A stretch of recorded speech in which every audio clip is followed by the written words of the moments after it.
Fala galera radical, tudo bem? Eu sou o Alisson. Como é que vocês estão? Como é que tá a quarentena de vocês? Aqui em casa tá tudo bem, graças a Deus. Muita saudade de estar vocês aí no Espaço Radical, cantando, louvando. Mas vamos fazer essa canção, né? De casa e longe. Se chama Casa Antiga, ela fala de renovo, de recomeço, de que Deus faz tudo novo, tá bom? Vamos lá?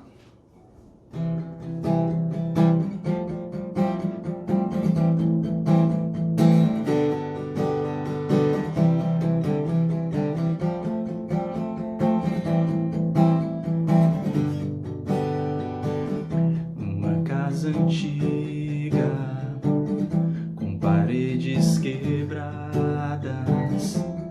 portas estragadas, janelas vazias, torneiras que vazam, madeiras em pedaços, móveis jogados, paisagens frias.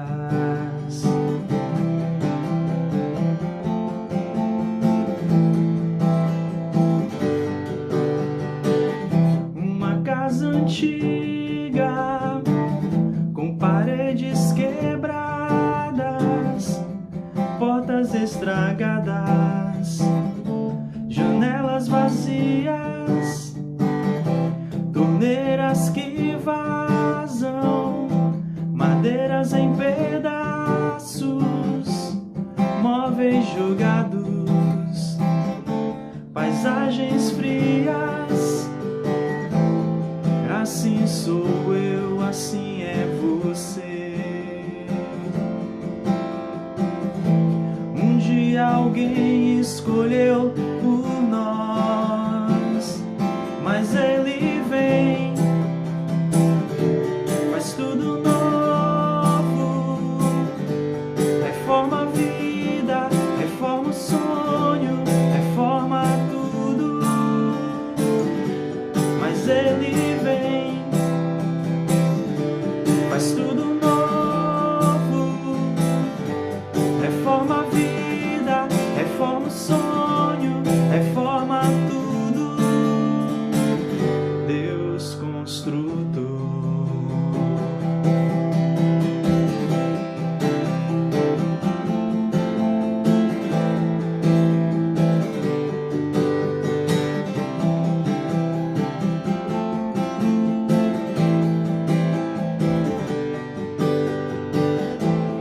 Assim sou eu, assim é você. Um dia alguém escolheu por nós, mas ele vem, faz tudo novo, reforma a vida, reforma o sonho, reforma tudo, mas ele vem, faz tudo novo, reforma a vida, reforma o sonho, reforma tudo. Deus construtor. Valeu, galera! Fala, meu povo, eu continuo me chamando Vitinho e essa canção que eu vou fazer agora, ela retrata bem esse momento que a gente vem passando e ela fala muito ao meu coração. Eu espero que ela sirva para vocês como vem servindo para mim, que vocês façam dela a oração de vocês, amém? Então é isso aí.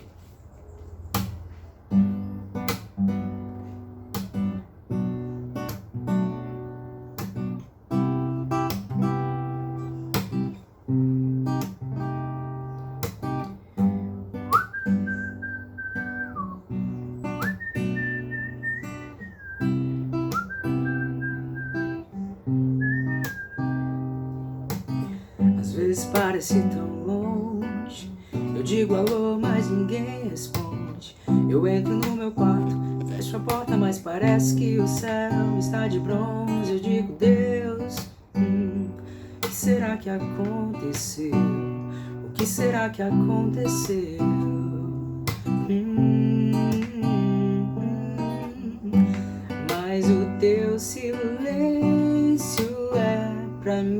fazer crescer e entender que Deus tem seu tempo, seu jeito, seu reino, e eu apenas servo sou do seu tempo, amém, seu jeito, amém, seu reino. Às vezes parece tão longe, eu digo alô, mas ninguém responde. Eu entro no meu quarto, fecho a porta, mas parece que o céu está de bronze. Eu digo, Deus, o que será que aconteceu? O que será que aconteceu?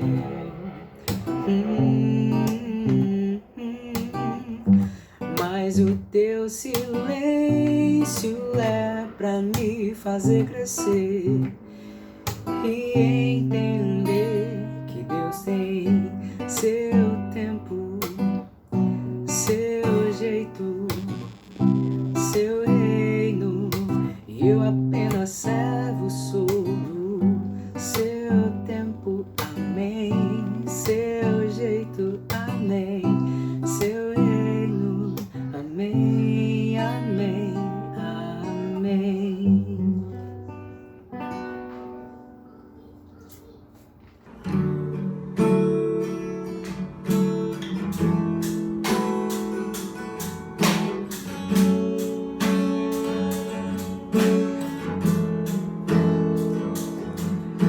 Contudo, aos que receberam e aos que creram em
Se assustou, não foi?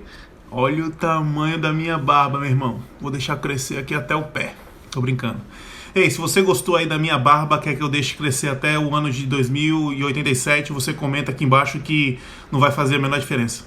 E aí, pessoal, todo mundo bem? Todo mundo em quarentena? Todo mundo em casa? Como é que estão as coisas por aí? Bom, hoje nós vamos falar sobre o robô, essa potência tecnológica. E se você não sabe do que eu estou falando ainda, eu estou me referindo à série Perdidos no Espaço. Essa é a série do Radical ao longo desse tempo.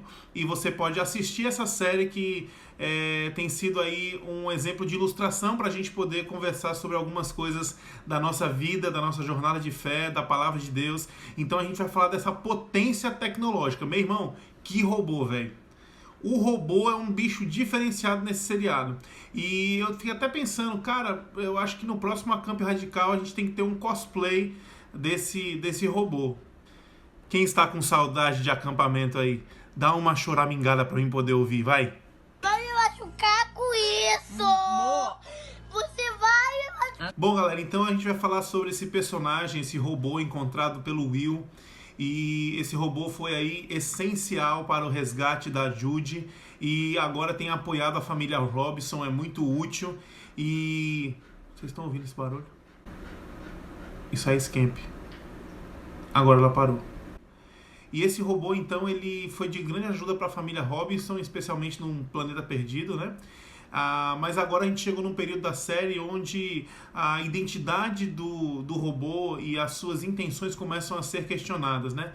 Então, uma mulher ela é atendida, consultada pela Judy, que ela é médica, uma médica muito precoce, 17 anos já é médica, que isso sirva de exemplo para você, adolescente, que você pode ser alguém responsável com 17 anos de idade. E ela, então, fala de uma ameaça para a médica e a médica vê umas cicatrizes nas costas dessa mulher e logo em seguida essa mesma mulher, quando encontra com o robô, ela acusa o robô de ter assassinado o marido dela e aí começa um burburinho gigante. As pessoas dizendo que tem que matar o robô, que o robô é um assassino, que o robô vai plantar o terror, que o robô é o pai da guerra e o Will, a família Robinson, fica na dúvida. O que a gente faz agora? A gente defende o robô? Será que a gente não defende o robô? Abandona o robô? Não abandona o robô? Quais as intenções do robô? Mas o robô mudou, o robô foi salvo, o robô se converteu e aí tem toda uma trama em cima dessa questão da identidade do robô e das suas intenções, visto que no passado esse robô representava uma grande ameaça, mas agora esse robô estava totalmente diferente. E aí vem a questão no que nós devemos acreditar, né? Então a série vai se desenvolvendo por aí e eu queria conversar hoje com vocês sobre um fato que me chamou muita atenção, que é a própria vida do apóstolo Paulo. Então, quando nós lemos Atos capítulo 9, quando Paulo chegou a Jerusalém, tentou reunir-se aos discípulos, mas todos estavam com medo dele, não acreditando que fosse realmente um discípulo. Então Barnabé o levou aos apóstolos e lhes contou como, no caminho, Saulo vira o Senhor que lhe falara e como em Damasco ele havia pregado corajosamente em nome de Jesus. Assim, Saulo ficou com eles e andava com liberdade em Jerusalém, pregando corajosamente o nome do Senhor. Bom, aqui em Atos nós estamos vendo essa situação muito semelhante, né? Os discípulos estavam reunidos, eles tinham conhecimento acerca de Saulo. Saulo era um assassino, matador e perseguidor da igreja, e agora esse homem se converte, tem a sua identidade mudada, tem as suas intenções renovadas, mas está tentando entrar no grupo, e o grupo está com medo. E aí, meu irmão, a gente vai deixar esse cara entrar no nosso grupinho? Meu irmão, e se esse cara vier para matar a gente, mas quem é esse cara? Quais são as intenções dele? Será que de fato ele se converteu? E eu quero dar um destaque aqui para a figura de Barnabé. Barnabé é um cara muito diferente. Barnabé é alguém que nós devemos nos espelhar. Tem algumas atitudes na vida do Barnabé que eu quero muito conseguir experimentar na minha vida, replicar na minha vida, e também queria de alguma forma desafiar você a ser muito mais como Barnabé nessa situação do que como esses discípulos amedrontados. Vamos lá. A primeira coisa é que Barnabé não julgou Paulo pelo passado.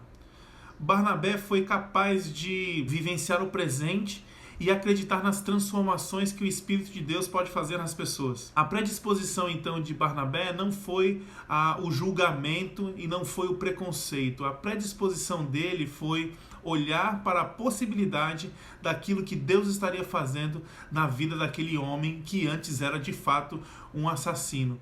Barnabé então tem esse discernimento de não estabelecer o seu julgamento em prol do passado, mas sim em prol de uma relação, de uma caminhada, de um averiguar, e isso é muito legal. Barnabé não é aquele que fica tirando pedra, julgando uma pessoa, mas ele é aquele que coloca a mão no ombro da pessoa e ele acredita, ele incentiva. Existe um outro episódio da Bíblia que eu acho bem legal também, onde a igreja está nascendo no contexto dos gentios, aquele povo que não era necessariamente um povo da tradição judaica, e Barnabé, quando vai lá, ao invés dele trazer julgamento, crítica, pessimismo acerca desse novo momento da igreja, ele diz que ele conseguiu encontrar a graça de Deus no meio daquele povo, mesmo aquele povo ainda sendo rodeado de costumes ruins, mesmo ainda aquele povo precisando e carecendo de restauração. Barnabé decide olhar a vida pelas lentes da graça de Deus e não pela sua própria autojustiça. Isso é muito legal. Então Barnabé nos inspira aqui. Barnabé foi essa ponte que conseguiu trazer alguém para o meio da igreja, né? Trazer alguém que talvez teria preconceito, sofreria o preconceito por alguns paradigmas, e ele de forma graciosa consegue acolher. Ele faz então esse meio campo onde ele consegue transmitir o acolhimento para quem está chegando, e ele consegue também incentivar com que os outros que já estão ali naquele contexto de igreja, de grupo menor, também tenham uma postura mais acolhedora. Que nós possamos ser como Barnabé nesse sentido. Mas hoje nós não estamos aqui para falar do Barnabé, nós queremos falar do robô, mas o nosso plano de fundo de fato é falar acerca dessa mudança de identidade. Até onde nós devemos acreditar na mudança das pessoas? Até onde nós devemos acreditar nas nossas próprias mudanças? É tão ruim a gente ser taxado, é tão difícil quando alguém simplesmente, por uma coisa que aconteceu lá atrás, fica nos trazendo toda hora aquilo como se aquilo nos definisse. É muito chato isso. E nós então estamos olhando para a vida de Paulo e percebendo que Paulo está passando por esse momento. Paulo encontra com Jesus, a sua vida é transformada, mas ele está num limiar aqui onde pessoas estão olhando para ele e dizendo assim: será que você mudou mesmo? Então eu quero pensar acerca da salvação com vocês hoje.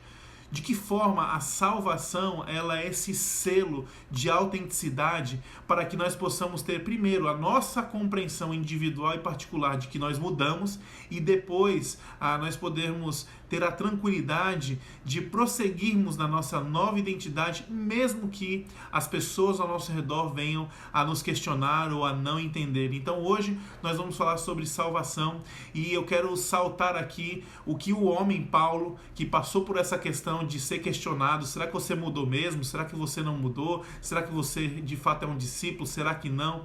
O próprio apóstolo Paulo escreve em Romanos 10:9, e ele diz assim: se com tua boca confessares e se você crer de todo o coração que Jesus ressuscitou dentre os mortos, você será salvo.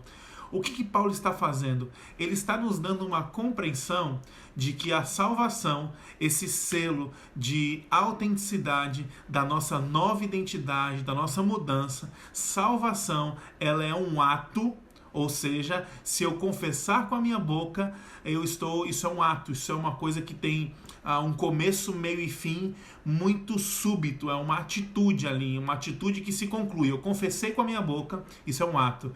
Mas também Paulo fala que a salvação é um crer de todo o coração, e isso é um processo. Então eu queria que você pudesse entender aqui agora que a salvação ela é um ato que desencadeia um processo. Mas Johan, então quer dizer que se eu não desencadear esse processo na minha vida, eu vou perder a minha salvação? Não, de forma alguma. Até porque a cruz de Jesus, o sacrifício que ele fez naquela cruz, é suficiente para nos salvar, e ele é tão poderoso que não pode ser anulado. Então, peraí, Johan, quer dizer que se eu confessar Jesus, então eu não perco minha salvação, e se eu não crer de todo o coração, eu posso viver de qualquer jeito, porque, enfim, nada pode mudar a salvação de Jesus na cruz?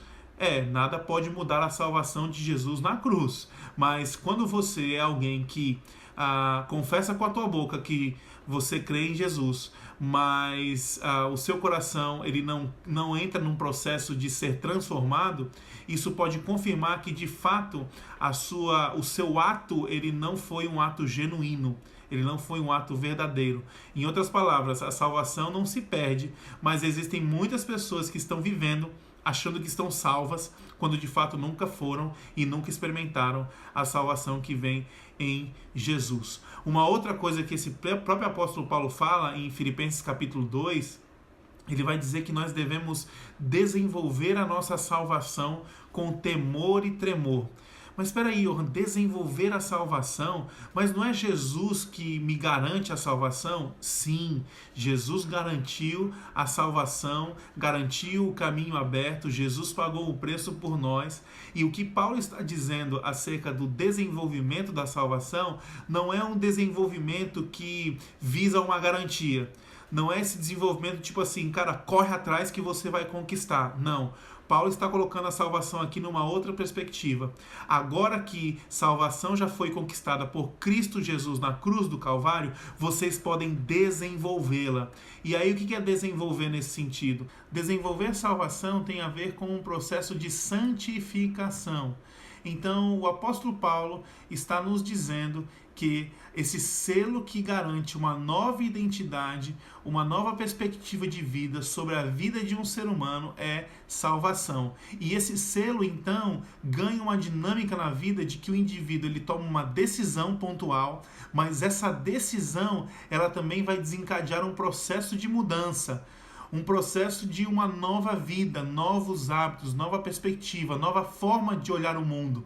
E se esse processo ele não acontece, isso pode evidenciar que o confessar da boca ele não foi genuíno e nem verdadeiro. Então, o que seria esse processo? O que seria esse desenvolvimento da salvação? É bem simples.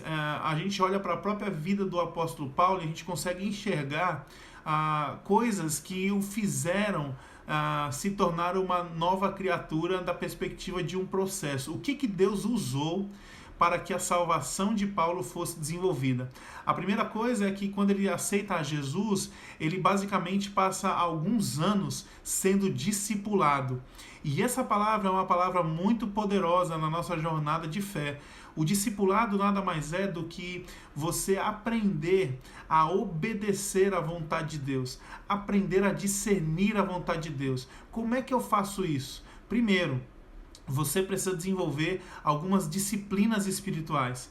Da mesma forma que a nossa identidade foi sendo construída ao longo dos anos por experiências que nós adquirimos, agora a nossa nova jornada em fé também vai requerer novas experiências. E que experiências são essas? Leitura da palavra de Deus, você conhecer a Bíblia, conhecer a história de Deus, olhar para esse livro e assim como alguém que assiste um seriado Netflix sabe bem direitinho dizer a temporada 1 foi sobre isso, a temporada 2 foi sobre aquilo, a temporada 3 foi sobre aquilo, nós precisamos olhar para o livro, a palavra de Deus e termos essa perspectiva.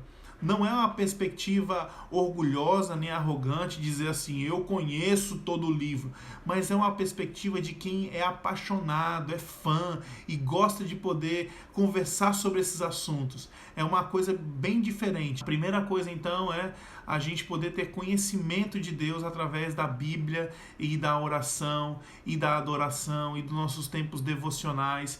Paulo passou alguns anos antes de iniciar o seu ministério, cultivando esse que é um processo que nos ajuda a crer de todo o coração. E um outro processo que Paulo também experimentou foi o processo de uma rede de relacionamentos.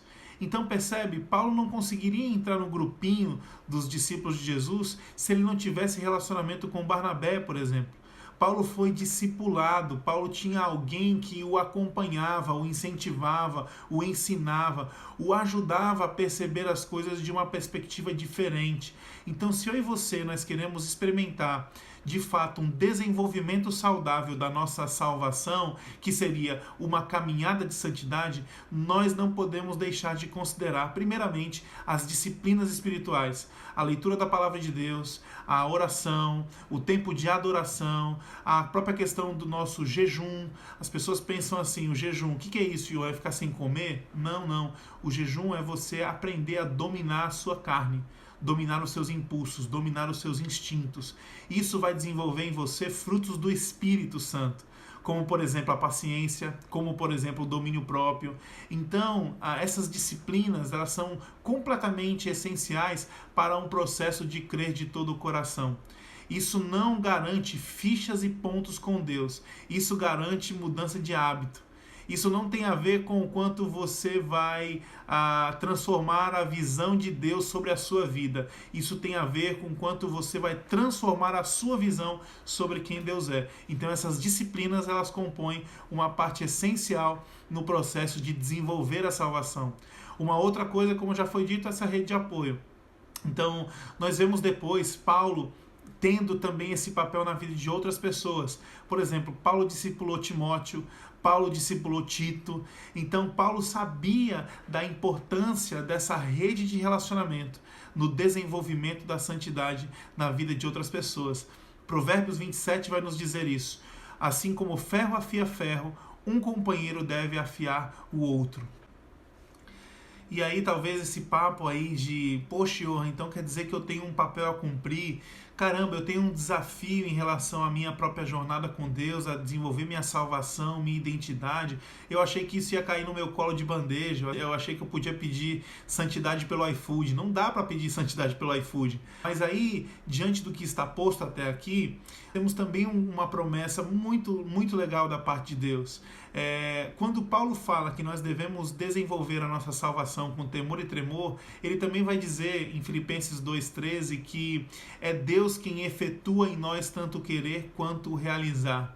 Em Filipenses capítulo 1, verso 6, Paulo também vai dizer o seguinte: aquele que começou a boa obra há de completá-la. Então, essa palavra é uma palavra de muito estímulo para nós, porque vai fazer parte da jornada, da minha jornada e da sua jornada, tropeçar. Vai fazer parte da minha e da sua jornada de quando em quando sermos revisitados pelos fantasmas do passado. Algumas atitudes que nós tínhamos, algumas falhas de caráter que nós temos, isso de quando em quando pode se manifestar. E diante disso a gente pode ser oprimido e dizer, cara, eu não consigo ser alguém santo, eu não consigo mudar a minha vida, eu não consigo ser diferente, porque olha aqui, eu tropeço de novo, eu caio de novo, eu vacilo de novo. É muito interessante que olhar para essa perspectiva de que é Deus quem efetua em nós tanto querer quanto realizar, e também essa perspectiva de que aquele que começou a boa obra há de completá-la, isso são promessas para a nossa vida. Em outras palavras, não desista do seu processo de santidade, não desista do seu anseio de mudança, de crescimento, não desista de querer ser parecido com Jesus, mesmo quando você falhar, mesmo quando as pessoas te julgarem. Por quê? Porque, acima de tudo, nós temos um Deus que é Pai e que está cooperando para que esse processo possa acontecer. Então, quando você estiver desanimado, encontre ânimo nessa palavra. Quando você estiver cansado, encontre descanso nessa palavra. Deus está operando em nós, Deus está trabalhando em nós dia a dia. Existe alguém que está comprometido com o nosso crescimento, a nossa mudança, e a nossa salvação jamais poderia ser desenvolvida se a fonte da transformação fosse o nosso esforço. E é por isso que nós podemos agora prosseguir para uma mudança de vida, prosseguir para uma nova identidade, prosseguir para uma caminhada de restauração, porque nós temos a consciência de que Deus está conosco. Isso é uma chave preciosa para que a nossa vida venha a ganhar as mudanças que nós precisamos obter, venha a ganhar as vitórias que nós precisamos obter para poder manifestar Jesus Cristo para o mundo. O maior desejo de Paulo foi desenvolver a sua santidade, não para ser o bonzão na frente da galera. O maior objetivo de Paulo foi desenvolver a sua santidade para mostrar para todos quem Cristo era de fato, porque isso vai fazer com que a missão seja cumprida. Pense dessa perspectiva. Por que Deus está interessado em mudar a sua vida e a minha vida? Por que Deus está interessado em nos dar uma nova identidade, transformar as nossas intenções, mudar o nosso caráter? Isso não diz respeito somente a nós mesmos. Isso diz respeito à redenção do mundo. Isso diz respeito à salvação das pessoas. Por isso, vale a pena você olhar para a proposta que Deus tem para a sua vida e você enfrentar a sua natureza pecaminosa, você enfrentar os seus julgamentos, buscando ser quem Deus lhe chamou para ser. E isso não vai acontecer somente de boca, assim como salvação não acontece somente de boca. Isso vai acontecer também através de um processo que começa de dentro para fora. Disciplinas espirituais e uma rede relacional. Pensa sobre isso, compartilha com os teus amigos, conversa sobre isso com a tua família e que Deus abençoe você e até o próximo vídeo.